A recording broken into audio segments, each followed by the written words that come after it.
तो आप लोग कैसे हैं? आज मैं आपको सीबीएसई का न्यू गाइडलाइन जो आया है सिलेबस के बारे में, ये 1/6/2020 को, उसके बारे में मैं आपको बताऊंगा। ये गाइडलाइन एनसीईआरटी के द्वारा दिया गया है। आप इसे लाइव हिंदुस्तान से देख भी सकते हैं, मैं उसका लिंक डिस्क्रिप्शन में दे दूंगा। और चलिए मैं आपको इसके बारे में बताता हूँ कि क्या क्या एनसीईआरटी ने दिया है इस नोटिफिकेशन में। इस नोटिफिकेशन में एनसीईआरटी ने बताया है कि 4 चैप्टर कम होंगे आपके विषय से, हर एक विषय से 4 चैप्टर कम होंगे। जैसे कि अगर 20 विषय है, 20 चैप्टर है एक किसी सब्जेक्ट में, तो वहाँ से आपके 16 चैप्टर का ही पेपर होगा, 4 चैप्टर वहाँ से हटा दिए जाएंगे।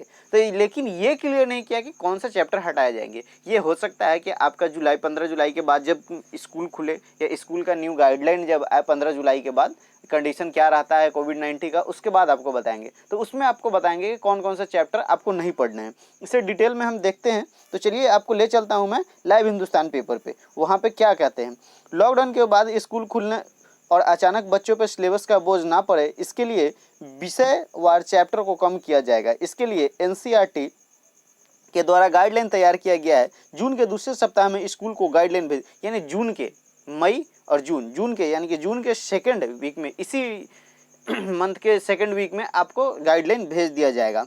नई गाइडलाइन के माने तो हर विषय में 4 चैप्टर कम किए जाएंगे, जैसे जिस विषय में 20 चैप्टर होंगे, तो छात्रों को 16 विषय के बारे में ही पढ़ने हैं।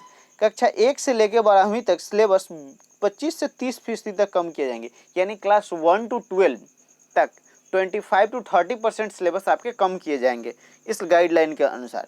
ज्ञात हो कि जुलाई में स्कूल खुल सकते हैं, यानी कि मे भी आपका स्कूल जो है वो 15 जुलाई के आसपास खुल सकता है। सिलेबस पूरा करने के लिए समय कम मिलेगा, इसलिए ऐसे में सेकेंड और थर्ड सेमेस्टर या टर्म के सिलेबस में कई चैप्टर हटाए जाएंगे, यानी कि सेकेंड और थर्ड सेमेस्टर में आपके चैप्टर हटाए जाएंगे। इससे साफ साफ ये पता चलता है कि फर्स्ट सेमेस्टर जो आपका पेपर होगा वो आपका फुल पेपर होगा। क्यों? क्योंकि आपका स्कूल बंद होने के बाद भी बहुत जगह ऑनलाइन क्लासेस चल रही हैं, बहुत जगह बच्चे अपने से खुद का प्रिपरेशन कर रहे हैं। तो इन्होंने ये साफ कर दिया है कि फर्स्ट सेमेस्टर में कोई सिलेबस कम नहीं किया जाएगा, यानी कि फर्स्ट वाला जो पार्ट है सारे विषय का, वो आपको पढ़ना पड़ेगा। कम किस में होगा? थर्ड एंड सेकंड सेमेस्टर में, उसमें आपका कम होगा। कितना कम होंगे?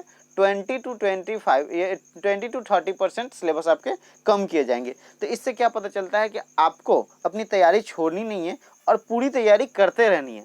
तैयारी में कोई कोताही नहीं बरती है, और आप अपना एनसीईआरटी के बुक को या जो भी रेफरेंस बुक है उससे आप हर एक चैप्टर को, हर एक विषय में अच्छे से तैयारी कीजिए। क्यों? क्योंकि आपका जो जुलाई में अगर स्कूल खुलता है आपका 15 के बाद, तो जुलाई हाफ मिलेगा आपको, अगस्त मिलेगा, और सितंबर में आपका फर्स्ट असाइनमेंट पेपर हो जाएगा, फर्स्ट सेमेस्टर का पेपर हो जाएगा। तो फर्स्ट सेमेस्टर का पेपर आपको कोई सब्जेक्ट में, कोई चैप्टर में कमी नहीं आएगी, सेकेंड और थर्ड सेमेस्टर के सब्जेक्ट में कमी आएगी। सो आप ये बात ध्यान में रखें। और आज के लिए इतना ही। Thank you. चलते हैं अब